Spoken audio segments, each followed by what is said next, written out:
તો મિત્રો આજે હું તમને છે ને જો આ કલમનો જે સાંધો છે એ દેખાડવાનો છું ને આ લગભગ 1.5 મહિના જેવું થઈ ગયું છે ને મને મિત્રો અંદર કમેન્ટમાં કહેતા કે ભાઈ તમારું જે સક્સેસ થયેલું છે ને તે દેખાડો અમને।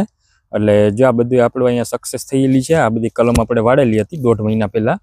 હવે આ અત્યારે એકદમ લીલા પાંદડા થઈ ગયા છે ને હવે તમને દેખાડવાનું છે કે ભાઈ સાંધો કઈ રીતનો આની અંદર કમ્પ્લીટ થઈ ગયો હોય, હવે કઈ રીતનું આની અંદર બંધારણ થઈ છે અને કેટલા ઇંચના હું આ સાંધો કરું છું।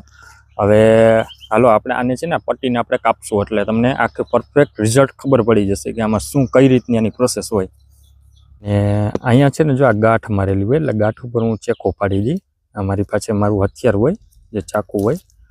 હવે આને આપણે કાપી નાખીએ એટલે ખબર પડી જાય કે ભાઈ જો આમાં સાંધો આગળ કેવો છે એ જો આપણે છોડીએ છીએ।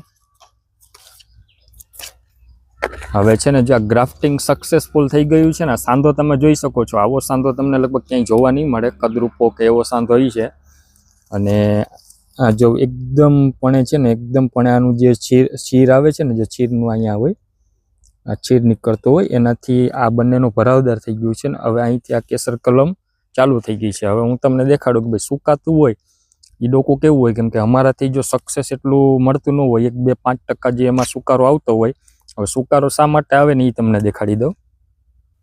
હવે એ સમયમાં આપણે આ પણ ગ્રાફ્ટિંગ કરેલું, તો આનું કારણ શું છે કે ભાઈ સુકાવાનું ઘણા લોકો ભૂલ કરતા હોય કે ભાઈ સુકાઈ જવાનું કારણ જો એક તો છે ને આ રોગ છે ને તેની અંદર રોગ છે એટલે રોગના હિસાબે અને આની અંદર છે ને આને આ જે સાંધો કરેલો છે ને એમાં ફંગસ લાગી ગઈ છે। હવે ફંગસના હિસાબે કેમ કે આ સ્ટીક લીધી હતી મેં, સાઇન લીધી હતી, સાઇન સારી જ હતી પણ જે તે સમયે આનું ગ્રાફ્ટિંગ કરેલું હતું એટલે કે રોપની અંદર ફંગસ હતી। તમે જોઈ શકો છો જો આ જગ્યાએ છે ને આ બધામાં ફંગસ છે એટલે અમુક રોપ છે ને એવા હોય છે કે જેમાં ફંગસ હોય એટલે એ આપણે જો તમને દેખાડી દઉં કે ભાઈ ફંગસ લાગી જાય, હાલો તમને એ દેખાડી દઉં કે ભાઈ ફંગસ લાગી જાય એટલે કેવું થઈ જાય। આ ઝાઝા જગ્યાએ તમને આ ફોલ્ટ મળતો હોય છે એટલે જો આની અંદર છે ને ફંગસ લાગી ગઈ છે, દેખાય ભૂરા કલરની જો આ ઉડી અંદરથી આ ફંગસ લાગી ગઈ છે એટલે એના હિસાબે સુકાઈ ગયું। એટલે આમાં એ રીતનું હોય કે તમે જે ગ્રાફ્ટિંગ કરતા હોય એટલે ગ્રાફ્ટિંગની અંદર તમારે થોડી ઘણી ભૂલ થઈ જાય એટલે રોપો નબળો હોય તમારે એટલે ગ્રાફ્ટિંગ તમારું ફેલ થાય। મિત્રો વધુમાં વધુ વિડીયોને શેર કરજો અને લાઇક શેર અને જો ફોલો નથી કર્યો તો ફોલો કરતા જજો અને યુટ્યુબમાં જોતો તો સબસ્ક્રાઈબ કરી દેજો।